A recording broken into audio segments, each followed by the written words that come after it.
everyone. We are so excited. We are officially back on the road. On the road again. After sitting stationary in Tassie for, I think, 3 months, we have had restrictions eased right across the country. So we've got our checklists out. Yes. We've dusted off all the gear, haven't we? Yeah.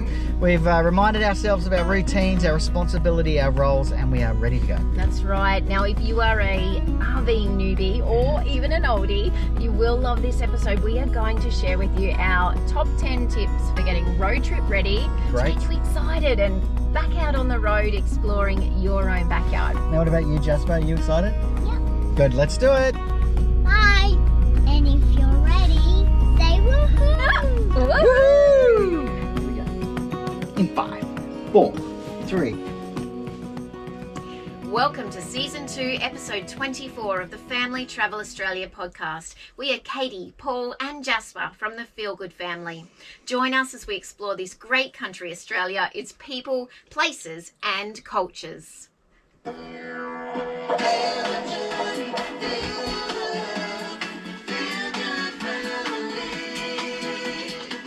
Welcome to this week's episode. Welcome back. Another week has flown on by. And another ripper day outside here in Amazing, Tassie. isn't it?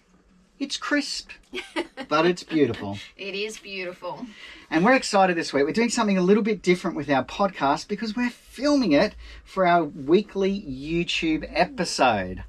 So this will be also live on YouTube. We're getting road trip ready. So we thought, am I allowed to say kill two birds with one stone?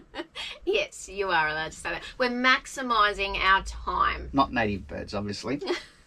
We are maximising our time. So what we wanted to really cover off this week was the top 10 absolutely essential road trip ready tips, tricks, hints, hacks that have made a difference during our first 9 months on the road. Absolutely. Saved us time. Saved us money. Yeah.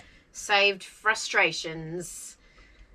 Kept us safe. Mostly, yeah. There's a lot of safety stuff in here. So, but look, the best thing my dad said to me when I was a kid was, wouldn't it be great if you could learn from other people's failures or other people's mistakes? And so that's what this episode's about. All right. So let's get into it. Here we go. Okay. Number 1, make checklists. This is great if you have a beautiful wife that loves lists. And in fact, I love it now as well.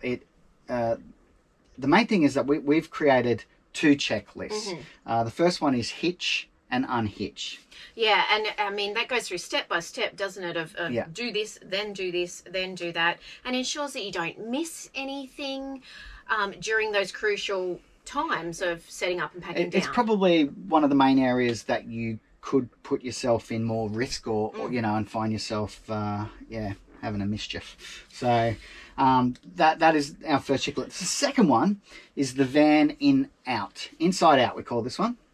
And this really, again, is involved around the pack down and the setup. But, I basically focus on the inside of the van. Yeah. Paul looks after everything on the outside of the van. And that's ensuring that, we're putting things in travel safe places. We're, assigning the load and the weight within the van. So, having those 2 is great. And then there's everything else, all your windows and your vents. And, we've heard some interesting stories where people have left the van park with their aerial, the TV aerial, completely up. Yeah. Or we actually had a stabilizer that we got down the road, and I could hear this mighty bang and I thought, we've done something major here, and it was actually the stabilizer. I hadn't clicked it in properly. So these are things that can save you having a problem, particularly out on the motorway. Absolutely.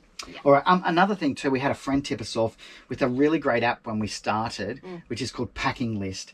Now this is perfect whether you're going on a holiday or a weekend away, or you are traveling, more regularly in your van, because it categorizes every single essential and helps you not miss anything when you're packing. It also helps you to eliminate just putting stuff in that you think you might need it.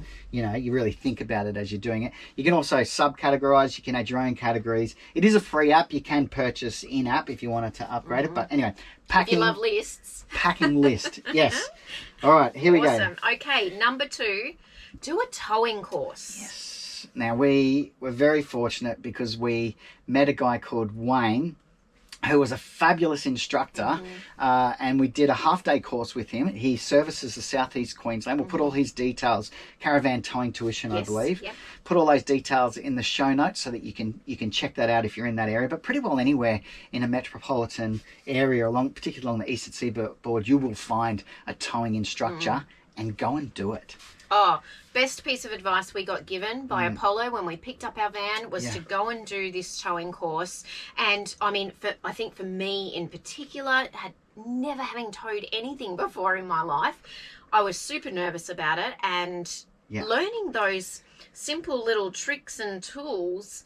I was fist pumping at the end of our course with Wayne because I felt really confident about being able to maneuver the van if I needed to. Yeah, that's a great point, is that if, you know, for whatever reason, I am the primary driver in the team, you know, we each have assigned our own areas, you know, that we like to do and also that we're happy to do. But it makes a situation where we may be in trouble where I can't drive for whatever reason, that Katie can just jump in and know that she can reverse us in and out of anywhere. Yeah, feel confident about it. And it's almost like a mathematic equation that he set up. It was amazing. Wasn't it great? It was amazing. And we filmed that, and it was actually in episode 1, I think. Anyway, we'll put all the details for that video in the show notes as well. Fantastic. Okay, number 3. Yeah. Plan your food and drinks, particularly if you've got kids in the car. Or if you don't want to completely blow out and feel like you're on a holiday, because this is true. We all know the service stations these days have very convenient food options that are, you know, maybe not so convenient later. yeah, you're never going to flatten the curve, let's say. It's just going to increase. So it's a pretty good one. It is. I mean, it's just about, again, being prepared, thinking ahead, you know, making sure that you leave yourself enough time in the morning before you get in the car to pack, you know, an esky with snacks. I mean, with a 3-year-old who is growing and constantly hungry, we, you know, I call him a little baby bird in the back of the car. He just asks for food the whole time we're in the car. So making sure that I've got a range of different things that are, you know, mostly healthy for him to keep him going is really fantastic. Yeah. Particularly on longer drive days. Yeah. Like we know, we've said it before, if Google says it's going to be 4 hours, it's probably going to be more like 6. Yeah. So I think the main thing is to plan to have more than less. Yes. And that way you won't, sneak in those dodgy Kit Kats and other enjoyable treats at the service station. Absolutely. I mean, it also saves money too. So yeah, that's a good point as well. From a budget point of view, it's very easy to rack up an extra $20 each time you stop. So. Yes. All right. Okay, number 4, RV safety. This is a big one.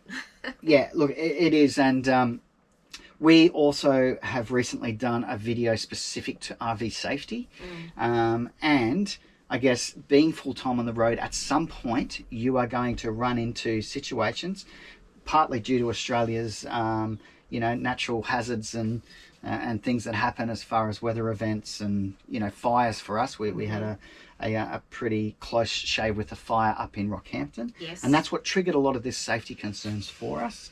Absolutely. And so the quick list is to have your smoke alarms, to be checking them every week if you're full-time, or at least before every trip, a carbon monoxide detector, fire blanket, first aid kit, evacuation plan, and a grab bag, which is an excellent tool as well. And only needed if there's an emergency, but if you don't have it, then you can be in all sorts of trouble. Well, look, we learnt the hard way, didn't we, as you said, up in Rockhampton, and that really prompted us to get our evacuation plan and our grab bag in place. And again, we've got lots of details on those that you will put in the show notes for just exactly what we include in our grab bag. And right at the end of this episode, we will talk about something that Kate has been putting together over our particularly over the last 3 or 4 months, you know, while we've been in isolation. And that is the ultimate road trip ready pack. Yes, exciting. And that's going to be available on our website, but we'll talk about that a little bit later. Might be jumping the gun here. Okay, let's keep going with number 5. Yeah. Which is choose jobs. Yeah. What does your mum say? Mum said, oh yes, great advice from my mum. There are blue jobs and there are pink jobs. So I'd never heard this, but you know, as you get around, you actually hear this from maybe some of the grey nomads, particularly. They are very familiar with this. No indication of Katie's mum's age, but blue jobs and pink jobs. Look, there are definitely jobs that I don't really mind doing. You know, like changing the toilet cassette. I mean, it's got to be done, and it's just part of life, and it's actually quite easy and clean the way that's set up and the way the system works. So I don't mind doing that. Kate would rather not do it. There are certainly things in the van that I don't really want to do that you don't mind doing. So having that divide, you know, gender equality aside or whatever, it does really help, particularly with kids as well. Yes, absolutely. And, you know, getting the kids involved in those jobs, no matter how young they are. I mean, obviously Jasper, being 3, is too young to do, I guess, a lot of the setup and pack down stuff with us, or the safety stuff, but we still assign him his own jobs, and kids thrive on that. So giving them some direction and responsibility is awesome. The more you can include them, the better. And it also can prevent them being under your feet when you don't need them to be. Yeah, look. You know, I mean, he's got his own space in the van, so that's... He's in charge of that. He's in charge of making sure that his toys and his space is packed up when we're ready to hit the road. Yeah. He also helps Paul with the awning, which he loves, that job of helping Daddy with the awning outside. So there are things that you can find to give the kids to be in charge of. And, yeah, dividing and conquering. Again, it just takes the stress off. It does. Another thing is to ask Jasper to help in decision making with directions and things like that, even if they're not actually, you know, the direction we're going to take, but giving him that opportunity to input, getting them involved with the map and those sort of things. It's fantastic. Absolutely. Alrighty, number 6. Yes. Get an early start. We find that it's easy to fall into this holiday pattern of things almost, and but the best part of the day is always the early part of the day. Yeah. It's the quietest part, low to no traffic. Generally better weather, you know, all of those things, all of those considerations. Yeah, exactly. And then also what happens on the other end is that you're arriving to your destination, to your next campsite, whether that's, you know, free camp or paid or whatever the site is, but you're arriving there early, which means that, you generally can pick a better spot or get a better site offered to you. Yeah. Well, there's lots of benefits of that too, in that you're reducing your stress again. You're not getting there late in the day, and you know, the sun is dipping, and you're trying to pack up, set up, and you know, all of that. Get dinner happening, hungry kids. So getting there earlier actually allows you time to set up, relax, not become the get organised, not become the afternoon entertainment for the other campers. Yeah, which can also add stress. Yeah, it's like that 3:30, 4 o'clock time when everyone pulls out their chairs, cracks a little beer, and just goes, here they come. Yeah. Here comes the next. Oh, well, for free camping as well, it also means that, you know, your chances of getting a better site, like with us on Bruny Island. Yeah, that was... You know, we got the pick of the sites, and then a few hours later, like, in rolled just van after van after van. Crowded, that's right. So, all right, let's move on. Okay. I mean, early start is hard sometimes. You know, I do like a sleep in, but when you're on a travel day, get up, get moving. Absolutely. Okay, we're up to number 7. Yes. Slow down. Very good advice. Oh, sorry, I should have said slow down. Okay, it seems very obvious, this one. On the motorway, we sit on about 90, sometimes even 80. It took me about a month to get out of that habit of feeling like I had to be somewhere.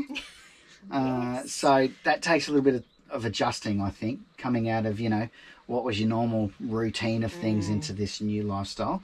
But particularly when you get to a caravan site or you get to free camp, wherever it is, just slow down. Go and check out the site. Yeah.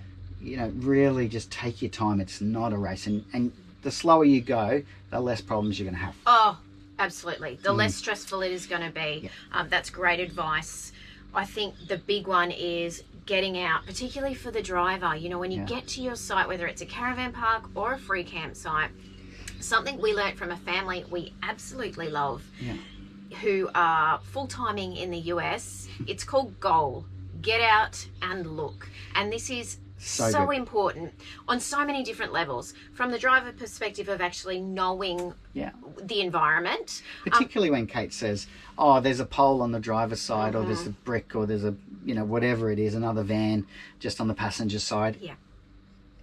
That's great information, but for me to get out and actually look and then have a visual, a visual perspective makes all the difference. Definitely. Takes the stress out of it. And going slower, again, it just saves any issues, you know, it saves the stress. It just makes the whole experience more enjoyable.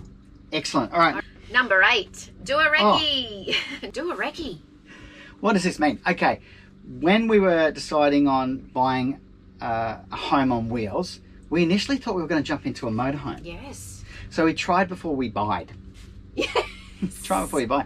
We went and hired a motorhome for 3 weeks. We drove from the Gold Coast down to Melbourne via Majura, Canberra, up the East Coast. You know, we went everywhere, man. Yeah, and it was pretty well travelling every day. And we loved it. Absolutely loved it. Without a doubt. But we realised that that was maybe us in another 30 years, you know? Yeah. Because we wanted to be able to unhitch and go and explore, and there was lots of reasons. We don't have to go into that. But if you can do a recce, if you're just starting out and you've just got your van or whatever, you know, your tent or your, you know, your motorhome or your caravan, then go and do a weekend, do a couple of weekends away where you can really test everything before you take off on a longer trip. It's good advice. You know, you don't even have to leave home to do that. Like, spend a few nights in your van if Great it's idea. in the driveway, or set the tent up in the backyard. But just get to know it a little bit better before you actually hit the road. Something we did was really cool was before we got to our very first caravan park, which was on the Sunshine Coast, we Googled and found a sports field that was 1.5 kilometres away, and it was a Sunday. It was actually Father's Day. That's right. Yeah, and September 1st. Good memory. And we went and we set up our witches' hats, and we practiced in this massive car park at the sports oval. And we took it in turns, reversing and reversing on the right, reversing over your left. All the things we learnt from our towing course. Yeah, we exactly. put into practice. Yeah, so that was really, really cool. What do you say? You say, rehearse your reverse. I love that. Very good. Yes. Awesome. Alrighty, so number 9. Mm-hmm. Good. Stop at the parks, Yeah. at the playgrounds, at the visitor information centres. We call this the Great Australian Playground Tour by Jasper. Yes. And at first I found it a bit frustrating because he seems to have this ability to go, oh, there's a park or there's a playground or whatever it is, and find it, you know, without me even seeing it. It's a radar for it. But gee, now we love it, you know. It seems that community funding grants do go into green spaces and play spaces for families. So there's you'll be in the middle of nowhere and there's this amazing play centre, you know. We are so lucky here in Australia. Yeah. I mean, it seems that's right. Every town, rural towns in particular, incredible playgrounds. And what's good about stopping, if you've got kids, I mean, they can get out, run around, have a play. That also means you can get out, clear your mind, stretch your legs. Yeah, I'm generally have stretching, a minute. you know, having a minute to stretch the quads and lower back, because sitting for sometimes 3-4 hours, it can hurt. Yeah, definitely. Absolutely. So super important. Visitor information centres. We love the VICs. Yeah. The Vic. We do. We seek it out. We always look ahead. If there's one in a town where we're able to actually park the van up, and a lot of these Vics have extended trailer parking. Yes. And so you can go in and meet these real characters and find out where the counter meal is, or, you know, the stories of the local culture. It's very cool. Yeah, experiences that you would not have come across, things to do, like you say, places to go. So definitely stop in and meet the characters at the visitor information centres. Oh, the lucky last. Right, Drum the roll. last one, number 10, must have apps. Okay, once we started writing our notes for this, we realised that there were going to be more then we could probably go through. So we're just going to read through a list of necessity apps, but we might actually do another video. Oh, that's a great idea. Yeah, in a few weeks where we actually go through those apps and why we like them and why we use them. These are the ones that we regularly use. Yeah, absolutely. And I'm just going to really quickly say, how amazing is it that we live in this particular time that everything that we, you know, need is on our phone. Like when your folks took you and your siblings to the States. Yeah, we bought a motorhome. We travelled around America for 6 months with 9 of us in a dusty old Winnebago. Can you believe that? No internet, no smartphones. No. You know, it was the phone book, you know, getting out to the public phone. It was Real the phone maps. book. Yes. How incredible that we've got everything that we need for traveling right here on our smartphones. Incredible. All right. So these are our must-have apps. Regarding weather, these two are pretty important and amazing apps. We do rely on Siri occasionally, and she's been pretty good in here in Tassie. But it is Ozrain, Willy Weather. Those two are fantastic. Yeah. Particularly on drive days. Okay. Yes. Because nothing worse than trying to drive through torrential rain or, you know, severe wind. You know, there's things like a sail when you've got a van on the back. So just helps you to, you know when to maybe leave or delay leaving or leave earlier, of course. Yeah, or make a new plan if you need to. Yeah. Wiki Camps may seem obvious for everyone watching, but our go-to regularly. The fuel map, that is excellent. Also gives you prices and where to go. Something that we have relied on very heavily is called SciGig Trucks. Okay, and this app is awesome. Yeah, we'll put all these details in as well. You pay for this app. I'll have to look up what the subscription is. You can pay for a lifetime or a month, or there's a couple of different options there. But you basically can put in the parameters that involve weight, height, length, everything to do with your vehicle, your tow vehicle, to help you avoid scenarios, which happened to us twice, where you're trying to reverse something out of a low bridge because you're too high, or turn around in a street because you're too heavy and you know in North Sydney when it's peak traffic and schools just come out. Yeah. Wow, that was the most stressful thing we've ever done. Yeah. So to avoid these, we found this great app. I'm sure there's others on the market. This is what we use. So then there's all your other really great ones. Obviously Google Maps is fantastic. We still use that as a reference. Open Signal. It's a new app that we're using that allows us to find best Wi-Fi locations, so that if I'm needing to upload and get content out, we're in the middle of an area that doesn't have good signal, we're able to find a signal pretty easily, which is very good. All of our music apps, Spotify's always our go-to. Open Sky is one that I use for drone to make sure that I'm legal, I'm within CASA regulations here in Australia, and I'm doing the right thing. And then obviously common sense needs to prevail as well. Our library apps. Oh, yes, BorrowBox and Overdrive. Fantastic. If you have a valid library card, and you have these apps, you can download for free 35,000 different titles, from e-magazines to books, audio books, you name it. So amazing. And I mean, gosh, the number of apps for kids is unbelievable what's out there. But a couple in particular that we love for Jasper, the Disney app. Disney Plus, oh man, so good. Yeah. So good. And Skyview. Yes. We've just started using this with Jasper, and doesn't he love it? And it's great because it doesn't matter whether you're inside the van or it's cloudy, or as you possibly can hear, it's just started raining outside, but we can sit in the van and it gives you a 360-degree view of everything around you. The guide to the galaxy. It is awesome. It's exactly it. Yeah. And it's exciting. And he's now pointing out, he's going, oh, there's Neptune, there's Mars. And he's 3.5, right? Yeah. And it's exciting for me because I love that sort of stuff too, It's a really cool app. Yeah. I think that's a great idea to delve further into all of these apps and more that we have as must-haves for being on the road. All right. I think that wraps it up. Woo. Now I'm going to come back to something exciting that we mentioned a little bit earlier in this episode, and that was the Ultimate Road Trip Pack. Yes. Okay. Now, in the next couple of weeks, we will release that online. We will do a video dedicated to that. And it's something that we have put together that will have everything you need that you could think of that will help you, including, you know, templates and yes, I won't give it all away now. We will do a bit of a giveaway, I think, as well. Fantastic. Bit of a prize giveaway with that let's do one. it. Yeah, to get you excited. But it will be available on our website, and we'll let you know when that comes out. The ultimate road trip ready. Woohoo! All right. I think that's it. How did that work? Hopefully good. If you're watching this, it worked. Or if you're listening to it, it worked. So we'll wrap up our podcast here. Here we go. I need our notes for this. Alrighty. We'd love you to connect with us on social media and our website, all the W's, thefeelgoodfamily.com.au. And of course, you can find us on Facebook, on Instagram, and YouTube.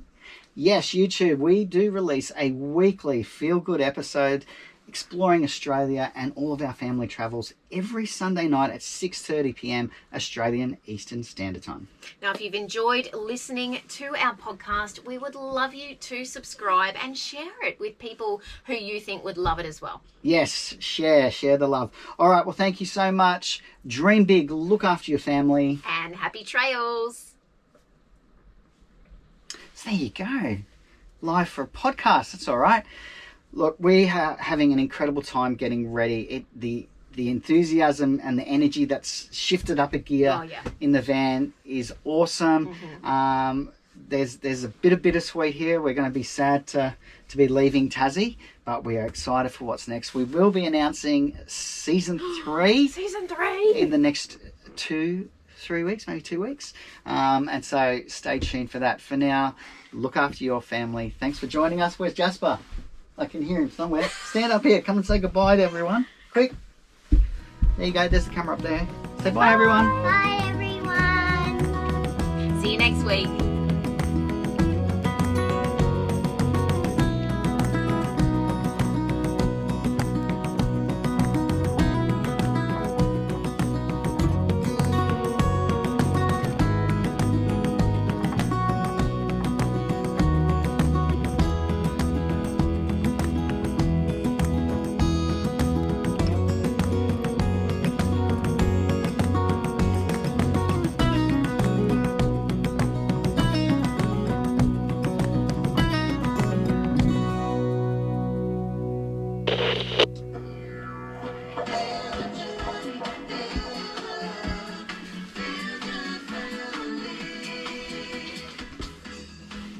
Welcome. Okay. There we go. Let's get this. Are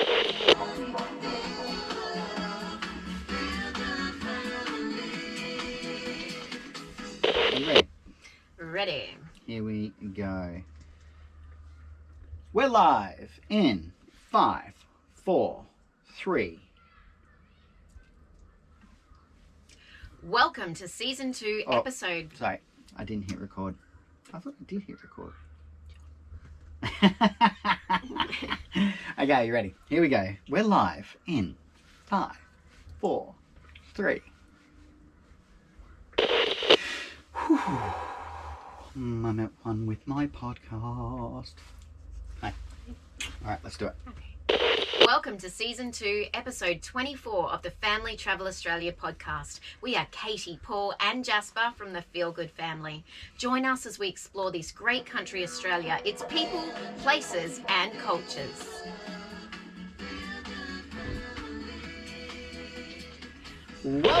Jasper, how you going? Are you happy? Yep. Look at your face now about it.